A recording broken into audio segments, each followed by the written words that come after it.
Hello friends, welcome back to my YouTube channel unstoppable education. और आज की इस वीडियो में मैं आपको बताऊंगा कैसे आप मूवीज़ के सबटाइटल का यूज़ करके अपनी इंग्लिश को इम्प्रूव कर सकते हो।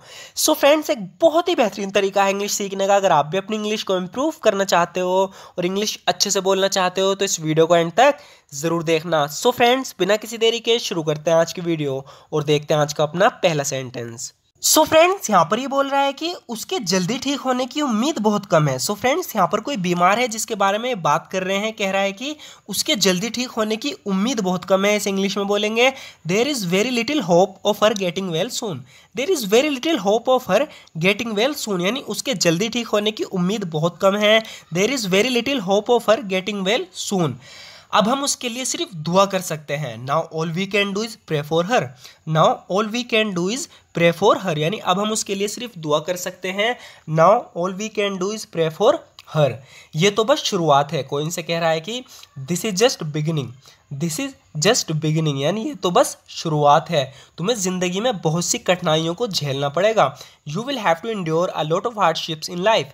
You will have to endure a lot of hardships in life, यानी तुम्हें जिंदगी में बहुत सी कठिनाइयों को झेलना पड़ेगा। You will have to endure a lot of hardships in life.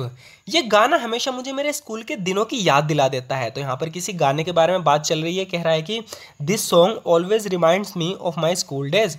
This song always reminds me of my school days, यानी ये गाना हमेशा मुझे मेरे स्कूल के दिनों की याद दिला देता है। This song always reminds me of my school days. परेशानी यह है कि तुम सिर्फ अपने बारे में सोचती हो। यहाँ पर ये किसी पे भड़क रही है। कह रही है कि the trouble is that you think only of your self. The trouble is that you think only of your self, यानी परेशानी यह है कि तुम सिर्फ अपने बारे में सोचती हो। The trouble is that you think only of your self. तुम दूसरों की परवाह कभी नहीं करती। You never care about others. You never care about others, यानी तुम दूसरों की परवाह कभी नहीं करती। You never care about others. ये कार तुमने किससे खरीदी थी। यहाँ पर कोई कार है, उसके बारे में इससे पूछ रहा है कि who did you buy this car from. Who did you buy this car from, यानी ये कार तुमने किससे खरीदी थी। Who did you buy this car from, और किसके लिए खरीदी थी ये तुमने। And who did you buy this for. And who did you buy this for, आगे पूछ रहा है कि किसके लिए खरीदी थी ये तुमने। And who did you buy this for. इस कार को मरम्मत की ज़रूरत है। इस कार की हालत देख के कह रहा है कि this car needs repairing. This car needs repairing, यानी इस कार को मरम्मत की ज़रूरत है। This car needs repairing. मेरा मतलब तुम्हें इसे ठीक करवाने की ज़रूरत है। I mean you need to get it fixed. I mean you need to get it fixed, यानी मेरा मतलब तुम्हें इसे ठीक कराने की ज़रूरत है। I mean you need to get it fixed. तो कोई भी चीज़ हो जिसे हम ठीक करा सकते हैं, उसके लिए अगर हमें बोलना हो कि तुम्हें इसे ठीक कराने की ज़रूरत है तो हम बोल सकते हैं you need to get it fixed. जैसे इस कार के बारे में बात चल रही है। कह रहा है कि I mean you need to get it fixed, मेरा मतलब तुम्हें इसे ठीक कराने की ज़रूरत है। ये कह रहा है आगे, ये कार ठीक कराने लायक नहीं है। This car isn't worth repairing. This car isn't worth repairing, यानी ये इतनी ख़राब हो गई। कह रहा है कि ये कार ठीक कराने के लायक नहीं है। This car isn't worth repairing. चलते रहो, हमें बहुत दूर जाना है। Keep moving, we have a long way to go. Keep moving, we have a long way to go. कह रहा है कि चलते रहो, हमें बहुत दूर जाना है। Keep moving, we have a long way to go. परेशानी को मेरे नज़रिए से देखने की कोशिश करो। यहाँ पर कोई इनसे कह रहा है कि try to see the problem from my point of view. Try to see the problem from my point of view, यानी कि परेशानी को मेरे नज़रिए से देखने की कोशिश करो। Try to see the problem from my point of view.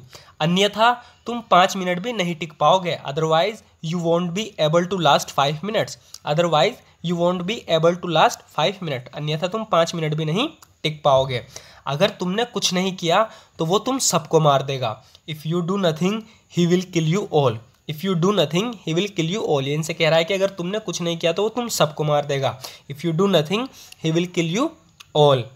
अगर तुम खुश रहना चाहते हो तो तुम दूसरों को खुश करो। यहाँ पर ये खुश रहने का एक राज बता रहा है। कह रहा है कि if you want to be happy make someone else happy, यानी किसी और को खुश करो अगर तुम भी खुश रहना चाहते हो।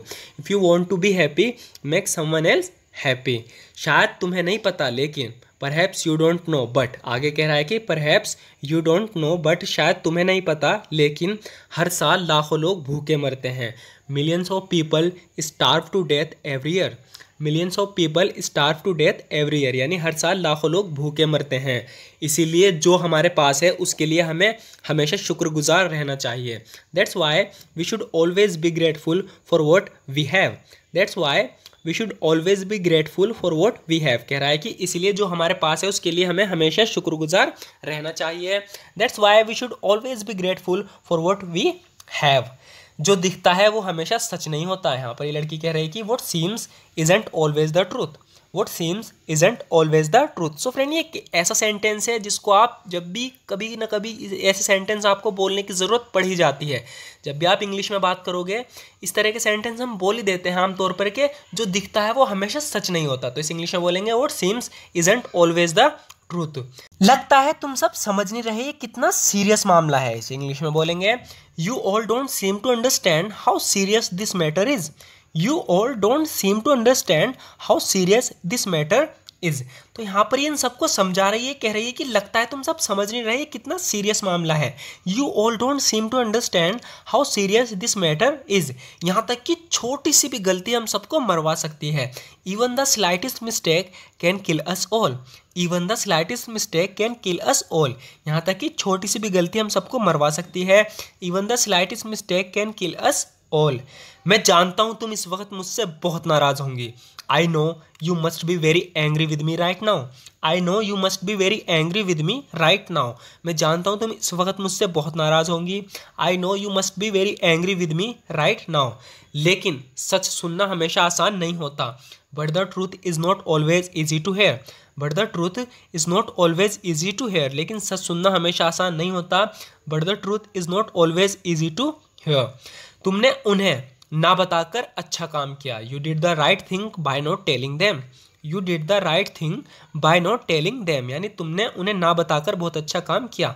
सो फ्रेंड्स, इसने कोई बात किसी को नहीं बताई, उनसे बात छुपाई। तो यहाँ पर ये लड़का इसकी तारीफ कर रहा है, कह रहा है कि तुमने उन्हें ना बताकर अच्छा काम किया। You did the right thing by not telling them.